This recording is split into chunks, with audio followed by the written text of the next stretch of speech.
And I'm file. And no file. I'm for buy. Hey. I'm so what the video no cry me so be show Randy made the video no or video ni bi. Nipa buy no me yam share me. I'm say who phone na assassin. Yes. Oh, they are party people. Yes, mo say that the baso mo fi ya hodo na buy. I'm about to cry video back cry no okra placard. Or say yezu na ni ba no so say da bi Kwabena. Yes. Say MPP rally ase. No yezu ni ba ho dia. Na say Ken ampa odize wo so ye de ne ba. Say MPP rally ase. Na yezu ni Margaret it me twe yezu ni ya de ne ba ho no hu say eh metime wura MPP party office abeye yezu dia assemble akope ne kache say mo de Kennedy Agyapong ba NDC for kra be de ebeto. That's what it means. That's what exactly it means. O see mo rented. Mo said that kofa mo fi baby na mo do mo buy. Say eko han. Mo ko han ka na mo so mo gum. Na say the campaign schedule na ka besa. So you see how the NDC can rent crowd that. But I think we should also respect the people there. What I say, they are people they have legitimate concerns. I want to say to a larger extent can come as a mom. One who say in film what you buy, you know. It be a big question so more in every party no, and that they need a change. A business or mutie or man for no mutie form of fund, their form of fund, and they also need a change. So I'm a woman money who Kwarteng money at the last election is the canomo and can who say or more canoho. Say in the BBI the assessor. And when these people comes there, no more bois, one more the door. Now you rented there and she say and now engineer Agyapong a file. I don't want my own rent to be. It's a card you rent here. I don't want rent to be. So be also be any strategy.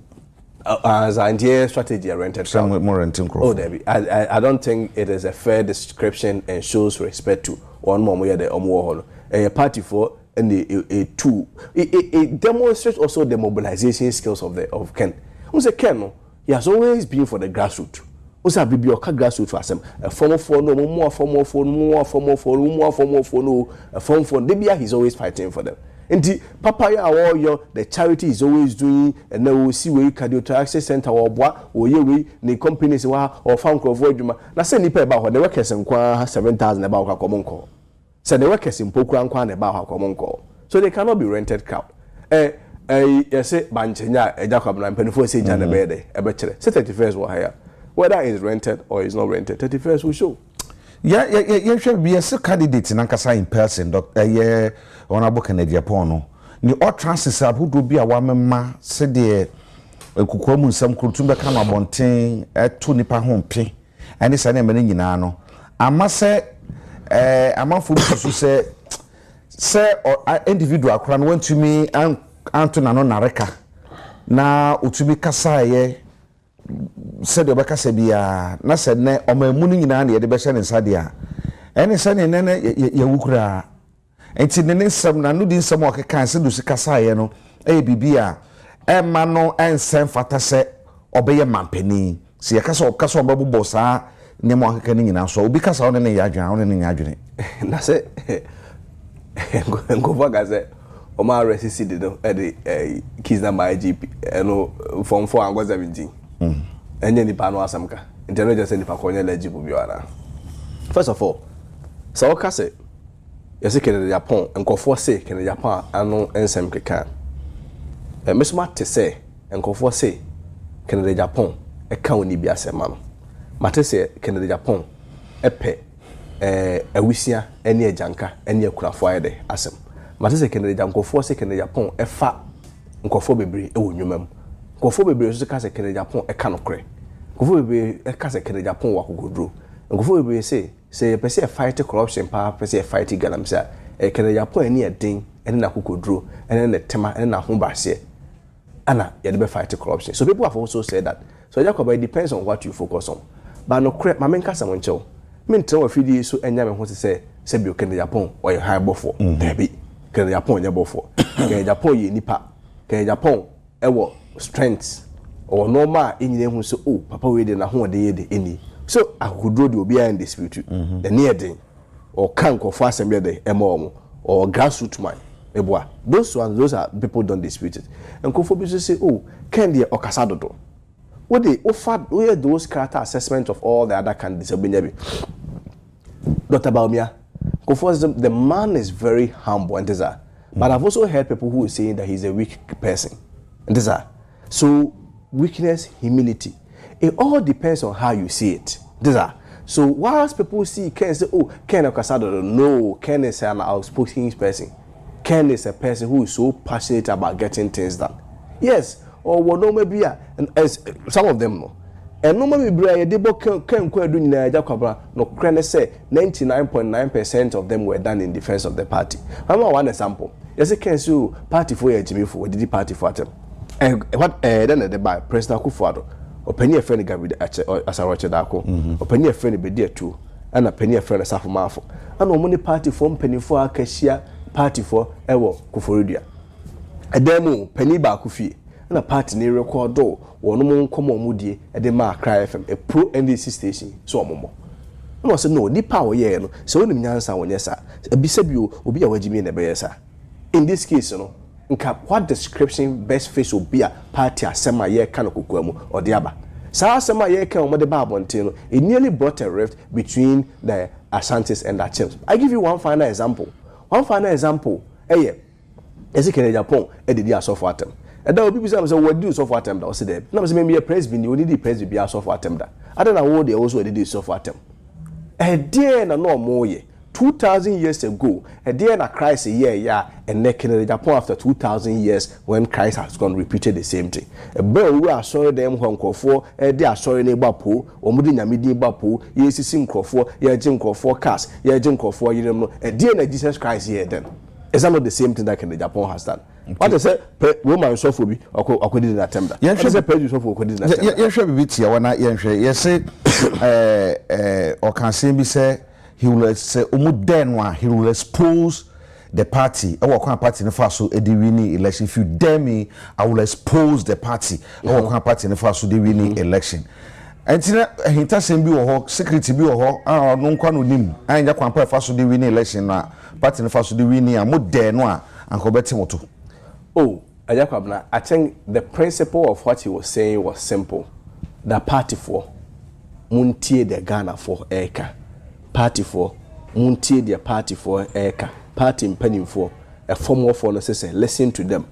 Yes, party polling station executive or per school placement. Yes, I just go or per teaching appointment as I so could mobi, or per police, I so could mobi, or per immigration, or I so could or Casa same way Kwabena you'll be out of party in car from 92 till then, which meet over 200 pickups, Ubo, Uchia over $3 million at the party, which no cherry, force bills at the party, not party nature, Toda feel can be a party in Tia, which me catches Maria Macasama Yanka, Nafi, Bibia, Churcha.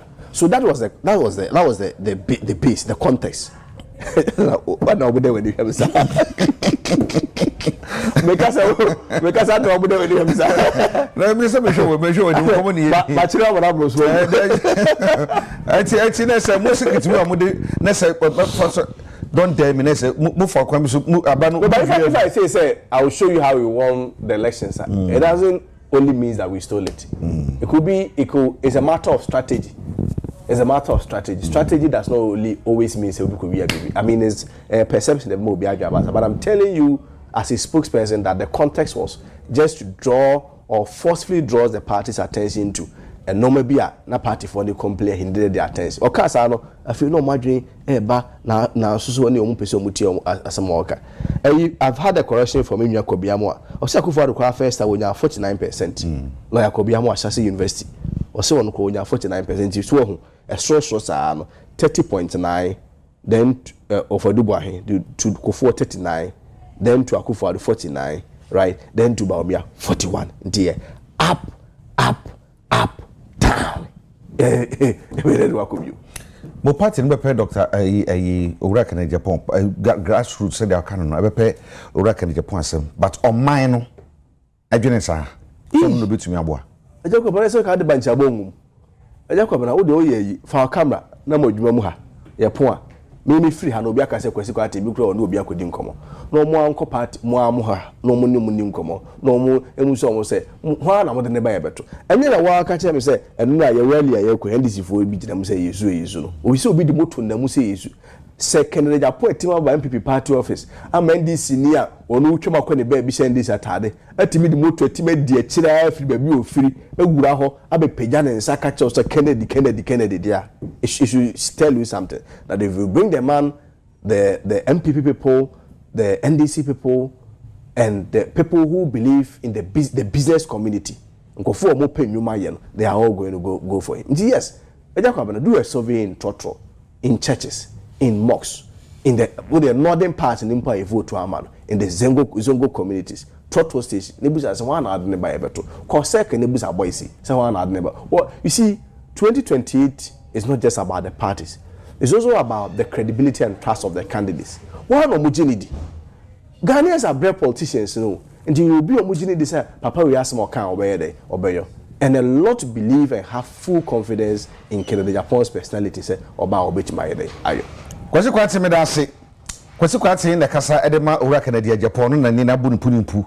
And ni sabo kan wati ni nyina nti ye hwe kwan se afoforo nso beba na ye no madi nkoma akopem se aspirants ni nyina no ye no mo chitafo bidi nkoma na eno ende ye nsi wo ho ye bekoso ato aso no madi nkoma akopem se won beto aba no afie be wura mbosumi da etoso January 31st bosumi January da etoso de sabako afie be wura mu no beto aba nti no ye hwe DBC nti ye beda kwesi aso konso akache ononyafo kanse ye da na aseso so ma ba ye ono jiamu na ye de sebio final words no so we the eboku aso e de dwato am tumi no asiofo no mo ye de e de te be koso asro so omo hu ye mabon fam family na no na kofo nyina eja ba akofo achi but ye de ehunu so mo na tumi ne de e wo ho over 200,000 polling states executives so e de dwato am eboku aso na hombra se kwa so so mo so Kennedy nhwe but then kabo meba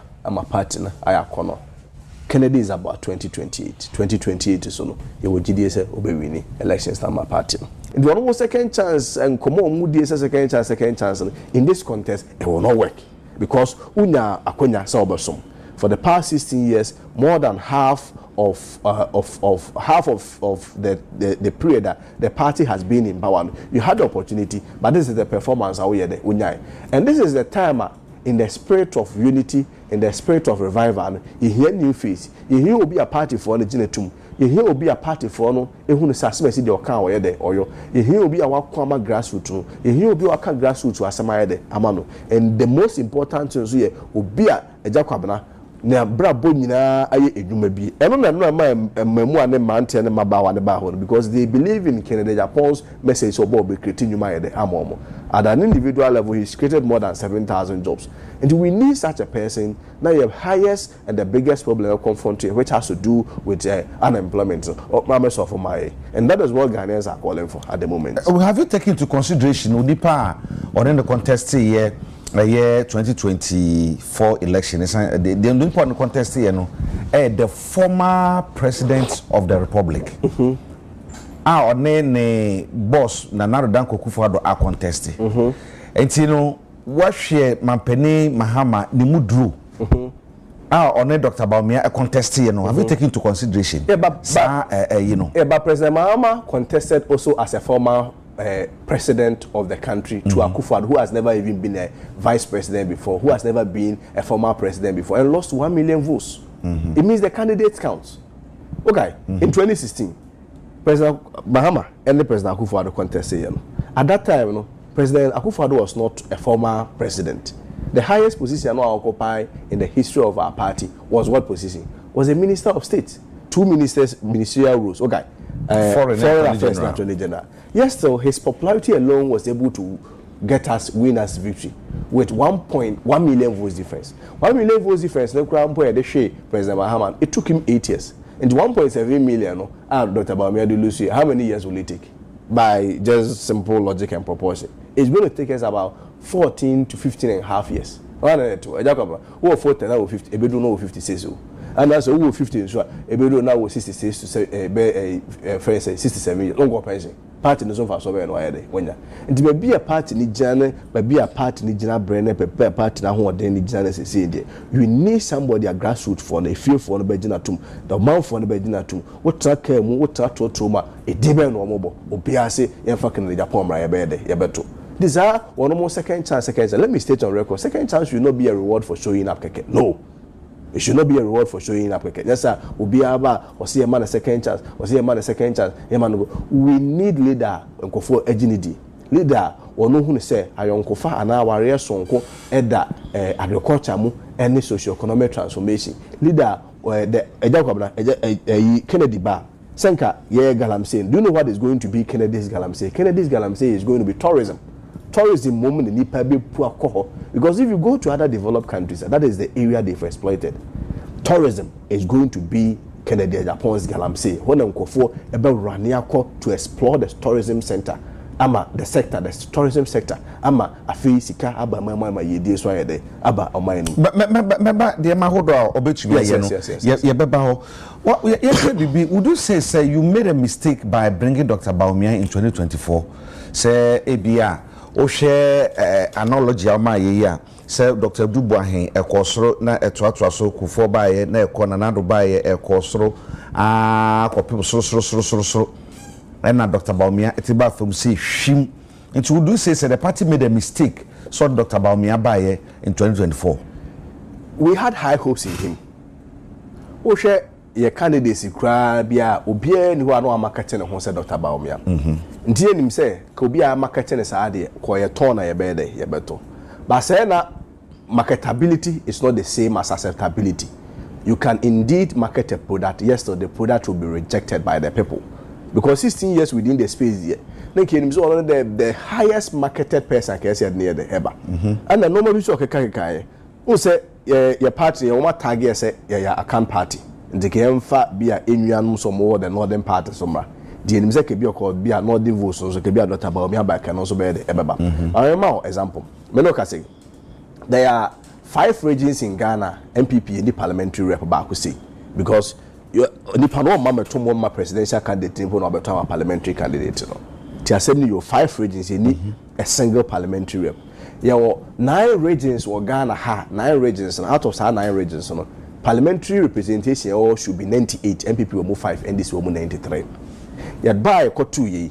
Despite say near WGD or Dr. Bawumia say marketing year no, there were 16 regions in Ghana, a move 15 regions I Kwabena can say MPP will decline in votes with the exception of Northeast. What I say? Aba ya 2 years. Oshe ya ka say oh Dr. Bawumia candidate dey near WGD won so on dey back the zongo votes no beba. Ba me no ka say. Ohe zongo votes ho asema ye ka. There are over how many police stations zongo police stations we have? What they hakra mbono. Emi krom do mekwa zongos miun ne. So if there are 2 zongo police stations, the whole country only one in Winneba zongo. So into the date of the data ya na oma project the northern regions no from 904,000 from President Akufo-Addo in 2020 Dr. Bawumia de ba 750,000 what so we had the southern 11 regions now from over 5 million 5.8 million about to 3.8 million over 2 million and the national is 6.7 to 4.5 so in the Osha even the northern parts na ye nim say an experienced candidate, a marketed candidate, what is about 16%. The northern part. The southern part, you need to Dr. Bawumia, the Ghana who be and San Cotton. What is 33%. And the national reduction or national decline also is about to 31%. And yes, we believed in him. Yes, we had hopes in him. So, Obi Ayamakete as a former vice presidential candidate, and a former vice president within a space of 8 years, and the Kabaya Kavus in the question. The data does not speak to that. And also, there, or Unkoma or Pepper, your data, also a data man. No, customer support with data. You know, but this is what the data is saying. Why do you look say your non kwana and namno soma party no edin kugu have party no so performance party no near mo abamu and mo tro be a party aban 2 year the ma do be aban year individuals within the party and the government the mom ye ye ne ma ba ko menu miensa bi esi ye no I play role I contributive factor and the massa could go kokoba and aban na ye ho ya aban president and vice president and then body atwam no but when the center cannot hold what happens only aban who has the final authority the president and the vice president but you see to the contrary all the good things that happen in the government isn't it attributed to him. We cannot also say then we are also taking responsibility for it. In 2008, when President Akufo-Addo contested, no only vice president that. Okay, Brad 2008, we are seeing now by a very big global economic recession. Okay, America crowd, all companies has declared bankruptcy. Companies were closing down. President Akufo-Addo even won his first round. What I say? Factors are abbreviated to but the factors are always the same because our problems as a country has always been systemic. And quite far so too Mahama and one far so too Ubia President Kofu there were always issues and never perform. But we are talking about the extent of the performance and the extent of the loss, which is unprecedented. It will be catch them so how do you separate Dr. Bawumia from Abayano? How do you separate him? As the vice president, as the head of the economic management team, how do you separate him from Abayano? He's part of Abayano. Because yes, I agree. The last patterns were tough. The last 2022 to 2024 economic recession, by COVID impact, I don't know. Yes, but even ultimately, even in spite of that, you have to. That's why we are not saying and can we say, oh, Chenchana, we need your Mahama by be 1 million or 2 million votes. No, that's not what we are saying. But we are saying that the extent of loss, and this is not a year presidential nationwide. I've given you the statistics. Na parliamentary no the role no play parliamentarians no sulu for instance I say central yes can Agyapong no ho ono continue retain seat na mamu party no eno so ma men ka samancho parliamentary no role a presidential a play say president no the popularity no they drive the whole party enti say me president no nyina agine to nyina so ya beto aba me beto ma president wi a who say the next over the next way, Okotomana, no asaba back, no budget the next way, I near parliamentary. This is all about no I'm presidential, and now they're going to parliamentary. Scat and blast war. But they didn't even come. 2.1 million people didn't come. That's what we count as it. 2.1 million people didn't even come. They didn't even show up compared to the previous election that we had. They just didn't even show up. Into one month no abeto. Until say one wabu on my beto. And they say Dr. Bawumia na there was a second question I may answer. Okay. Okay. Then the other part is even the Agyapong one. Say Ascent Central Agyapong loss. But more, just a very brief history. Since 92, they started practicing Republican state and democracy. 92, NDC they winning Ascent seat. It was an NDC seat. 96 and Agyapong the airby. If free 96 but the next 24 years ABC the last time Kennedy if he parliamentary he has always maintained the seat. He left there and then NDC won back again. It should tell you something and should support the argument that I'm making that there comes a time where the popularity of a candidate or an individual even outweighs that of the party. And that people's allegiance and voters' allegiance come at that particular individual. No party na consequential benefit on it to the extent that individual in the party na who they the air form. And no say Akufo-Addo's popularity was able to take the parties through. 2020 na more case your good banks galamsey for over 20 years still Akufo-Addo moved from 5.8 in 2016 to 6.7 million popularity of the candidate. So the candidates count. In Tuba Central same people were not voting for MPP. Ascent Central, they were not voting for MPP. They were rather voting for Agyapong. So if you don't give us Agyapong, we are not going to vote. It's the same thing that has to do with the presidential. In the presidential, in MPP, they also look at the candidate, the popularity of the candidate, the trust of the candidate, the track record of the candidate, the credibility of the candidate. And that's how I'm going to. So when people make a very, lay argument, say, oh, Agyapong and they lose Agyapong into the ballot person. No, again, the people were voting for Agyapong, and so when he left, they didn't care again. It is the more reason why you need his popularity at the national level to win as the general elections. So what can yenim sa ba kwese mu no ama mpanyimfo abedi mampani nyina uyi papaje to nchen ya Dr. Dubuahen okoba ko komprenu ko fo komprenu Kufuadu nkompiri no prensanse na odi mampeni dada ma so no so saa mampeni mahama anso koe na Dr. Bawumia wako once pe enti no wako once saa na ono na din nanim da ballot paper no so no enye fair se beka se obuso ye kono prensa ono wako bako pe se bako pa na akwa na nye iti san wachi say we are not being fair to him and I Kwabena second chance once my year yes ma yen create impression be say yeah the down crop fast because they just showed up. No. MPP abakosem pa no second chance no they be can was say many nipa ko ba ko ni bi press so is contingent on nipa performance. What is it? Yeah. And before and the can football be say am for na day e be channel to aso.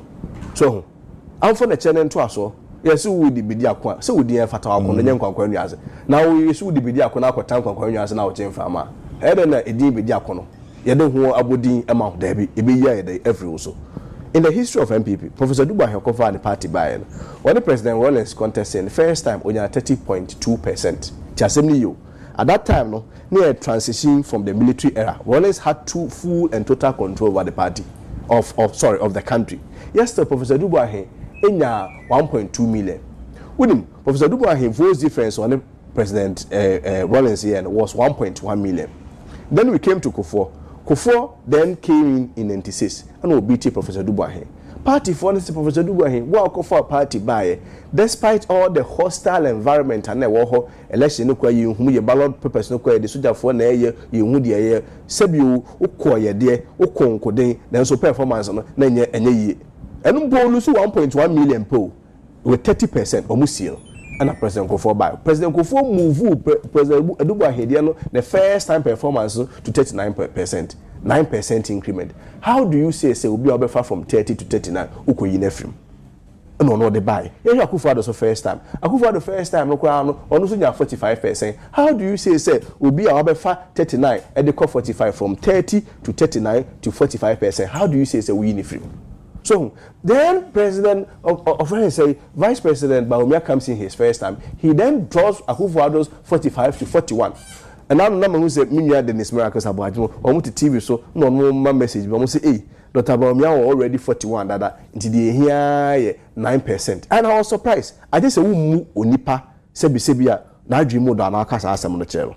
Because if you are to go by the logic, say, or 41% the hodada, then by that logic, you know, NDC for also 56 the hodada. We shouldn't go for the election in the first place. Abano, ubia votes on the count one yakotwaso. The man had 41, a difference of 1.7 million in the nominal votes, 2.1 million people from our previous votes did not vote, accumulating into about 3.8 million votes. How do you then say 41% the hodada? We don't have 41% there. And that people should get to know, say, we are all going to start from zero. Nipa, or no, we have first performance, Duba 30.2, first performance of Kufuor 39, Watum, then first performance of Akufo-Addo 45. No. Those two, now, their track record shows that they perform. But in your case, up, down. Now, down, you put your do you know and you are not the only in the category of Professor Dubois. That is why we need a new face. Say now, can one more April. You bet you like say Dr. Bawumia and Urakan Agyapong and at the last the Amuye answer near Kwabena 2024 no one more contest here. Some said Dr. Urakan Agyapong about 37%. And she started 7%. Also, because I know so the whole chairman and I said no so assessor. Until I just say more control and boom to do and which mean there be another train just like 61% in our train Dr. Bawumia 61% no almost 137 MPs were all supporting him like I indicated. Almost all MMDCs were supporting him. Government appointees almost everybody was supporting him. You dare not untimi until I know Kennedy can say I feel no will be in Sroche obi nearby obi ntimi no obi who and we are not going to show weakness in the next election. We are going to start from a playing level. And there's a more reason why you would say the party for no can win. No, we have that confidence and we say that in humility. And to be now is on ground zero. We are all going to start is an equal playing field, and our confidence is that any party for no kasa only 2 minutes. 2 minutes no more there. Tiebeko so asere omo e wo bu mu ni ahobrase mu. And we are very confident on the